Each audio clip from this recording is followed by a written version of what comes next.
This is the weekend edition of your Barbados Today Evening News Update for Friday, December 3. The U.S. Department of Homeland Security, the U.S. Embassy in Bridgetown, and the National Security Council are all conducting investigations into an alleged major security breach at the Grant Lee Adams International Airport.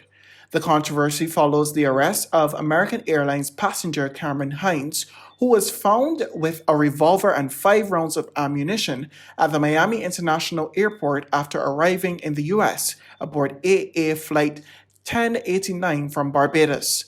The incident has triggered a chain of developments that is placing the country under careful scrutiny. At a press conference on Friday morning, Prime Minister Mia Mottley, who chairs the National Security Council, declared that someone will be held accountable. I learned about it yesterday morning, and I have requested urgently a report, which I expect to receive very, very soon. But as I said before, somebody or bodies will be held accountable. This notion that people can do things that are in breach of the law or in breach of acceptable standards and get away with impunity is not going to stand, and the consequences for the country are grave and great. So let us be very clear that those breaches will be dealt with. In other news this Friday, the Alliance Owners of Public Transport and the Association of Public Transport Operators have condemned a recent violent attack that left a 56-year-old PSV driver Victor Walton hospitalized. Walton, well known as Preacher Man of 2nd Avenue, Haynesville, St. James, was shot twice in the head and robbed on Wednesday night along Husbands Road, St. Lucie. His sister, Janelle Jordan, told Barbados Today the incident is troubling. My brother was a nice person. He don't want trouble nobody. Nothing.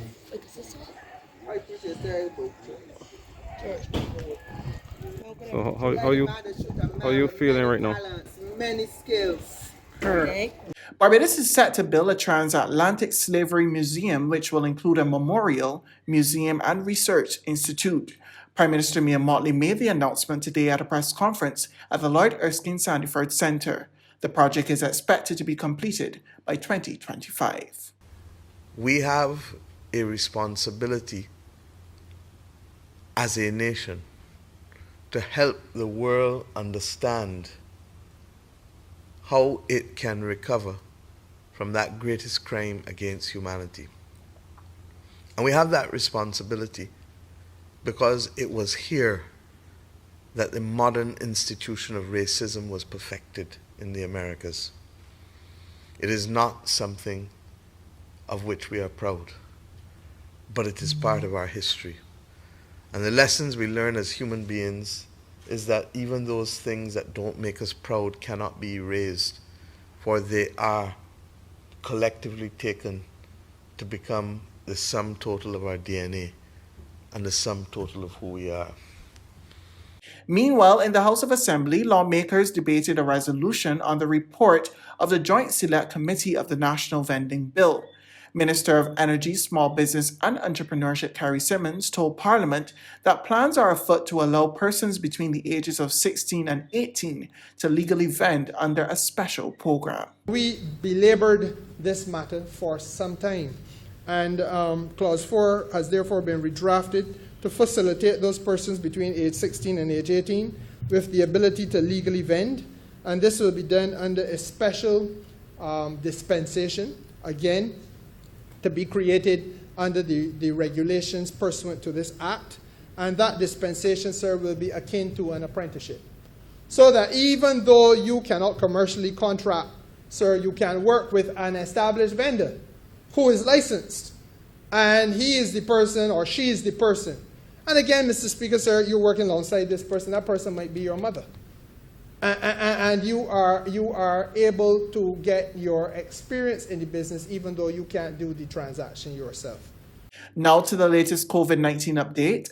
The Bahamas Santos Public Health Laboratory identified 165 new cases, 82 males and 83 females on Thursday from the 1,234 tests conducted. A total of 328 people were in isolation facilities and 2,233 were in home isolation. A 61-year-old unvaccinated man passed away at the Harrison Point Isolation Facility, bringing the death toll to 234. Under the National Vaccination Program for COVID-19, the total number of persons who are fully vaccinated is 137,485, which is 50.7% of the total population or 60.2% of the eligible population. There's regional and international news after this short break. I'll admit, when the COVID-19 vaccines were first introduced, I was a bit skeptical. I wondered, how did they create these vaccines so quickly? I heard so many theories and was suffocated by all the noise. But once I did my own research and began speaking to my friends in the field, I got the facts and decided to take the AstraZeneca COVID-19 vaccine. I am now proud to say that I'm fully vaccinated. I am one who believes in choice, but I also know that with each choice comes consequences. COVID-19 vaccines have been proven to provide a layer of protection against COVID-19. We have been in this situation for far too long now. It is time to get our lives back. We still need to social distance, wash our hands, and mask up, but having an extra layer of protection with the COVID-19 vaccines, we should feel more happy that we're protecting ourselves, our family and friends, our colleagues, and our clients. Let's roll up our sleeves and get back to living.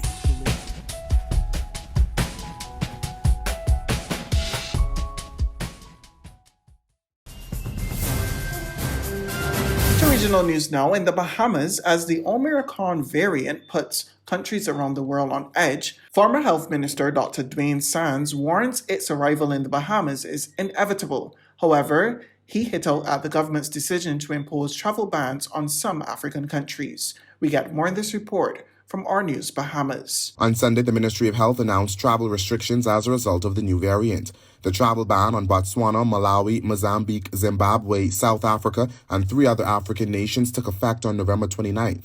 Sands called it unnecessary and unhelpful, adding he hopes the restriction is short-lived. So what they have done is penalized countries for being good international citizens. And it will in no way impact the spread of this variant, because we've subsequently learned that the Netherlands and other countries saw the Omicron variant even before South Africa reported it. But you don't see them being penalized, do you? And so there's a suggestion that there's more to this than just the science. This is politics, and there may be an uglier side to this politics. On the international front, prosecutors on Friday charged the parents of a teenager accused of murdering 4 students at his Michigan high school with involuntary manslaughter. They charged the couple seemingly bought their son the weapon as a Christmas present and dismissed warning signs up to the morning of the shooting that he was planning the rampage. We get more in this report from Reuters TV. No other parent or community should have to live through this nightmare. I have shared previously, and I will reiterate today, that gun ownership is a right, and with that right comes great responsibility. Based on the information and evidence I have received, today I am announcing charges against the shooter's parents, Jennifer and James Crumbly. The charges are as follows. James Crumbly is charged with 4 counts of involuntary manslaughter.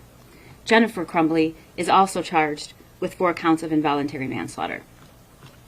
The investigation into the school shooting incident at Oxford High School, which occurred on November 30th, 2021, has revealed that James Crumbly purchased a Sig Sauer 9mm model SP 2022 from Acme Shooting Goods in Oxford, Michigan on November 26, 2021.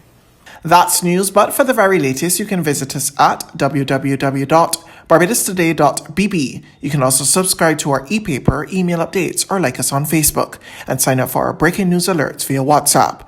We're also on Izumi Media and bus terminals, as well as screenplay at supermarkets and gas stations near you.